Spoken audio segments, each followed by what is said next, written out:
the last days of David, the great king of Israel, he called his son, Solomon, his successor, and told him how to proceed as king. He told Solomon to keep the charge of the Lord thy God, to walk in his ways, to keep his statutes, and his commandments, and his judgments, and his testimonies, as it is written in the law of Moses, that thou mayest prosper in all that thou doest, and whithersoever thou turnest thyself. That the Lord may continue his word which he spake concerning me, saying, If thy children take heed to their way, to walk before me in truth with all their heart and with all their soul, there shall not fail thee, said he, a man on the throne of Israel. Also, David the king gave Solomon his successor another command: to get rid of 2 persons who had betrayed him, and whom he couldn't get his vengeance on. These were Shimei, a kinsman to Saul, the first king of Israel, and Joab, King David's own nephew, and loyal captain of his army. This was why he tasked Solomon to do therefore according to thy wisdom, and let not his hoar head go down to the grave in peace.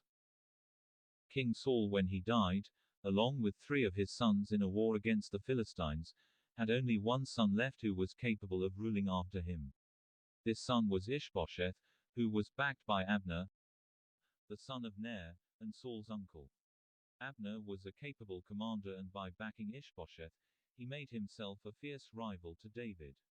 This resulted in a civil war in Israel, one side backing Abner and Ishbosheth, the other side backing David. But Abner and Ishbosheth fell out in the course of the civil war, and Abner went to support David. Abner and David made alliances with each other, with Abner going so far as to return Michal, who was David's wife but whom King Saul in his envy had caused their separation, and given to another man as wife. Abner, after promising David his unwavering support, left the king in peace. Joab, however, entered the picture, and he was not impressed with King David's alliance with Abner. He went to confront King David when he heard of it. What hast thou done? Behold, Abner came unto thee.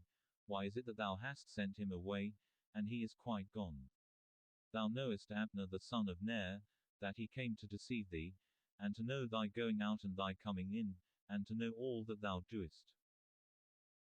But Joab's fury at Abner's alliance was based on the fact that Abner had killed the youngest brother of Joab, Asahel, in a single combat.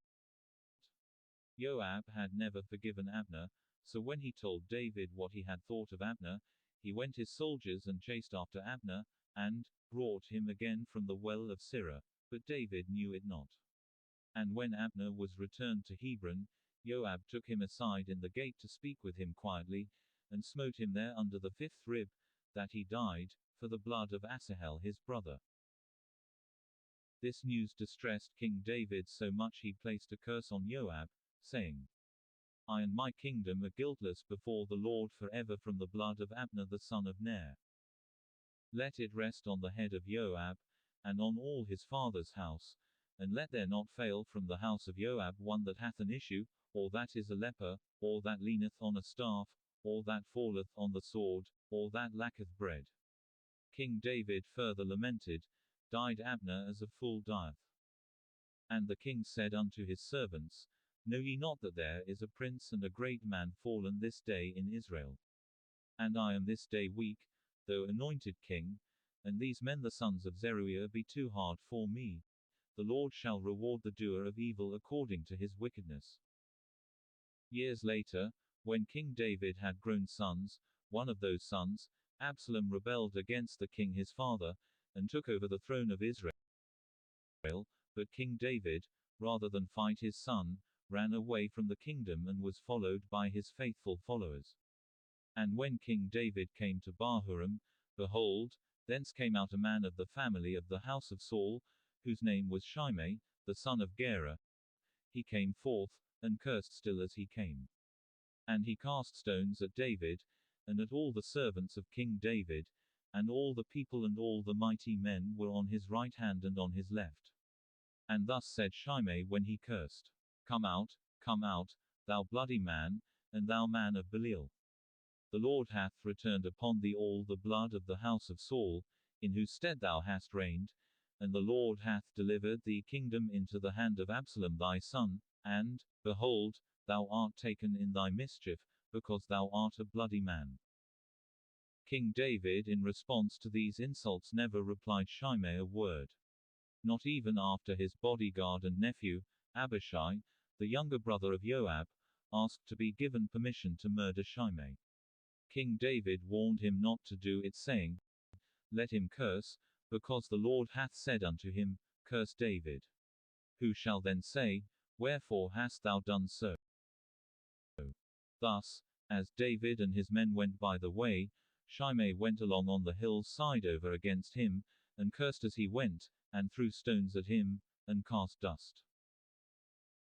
Absalom's rebellion when it was defeated, and David the king returned to his throne, amongst the first persons to return and pay homage to the king was Shimei, who hasted and came down with the men of Judah to meet King David. And there were 1,000 men of Benjamin with him. And Shimei the son of Gera fell down before the king, as he was come over Jordan, and said unto the king, Let not my lord impute iniquity unto me, neither do thou remember that which thy servant did perversely, the day that my lord the king went out of Jerusalem, that the king should take it to his heart. For thy servant doth know that I have sinned, therefore, behold, I am come the first this day of all the house of Joseph to go down to meet my lord the king. Therefore the king said unto Shimei, Thou shalt not die. And the king sware unto him.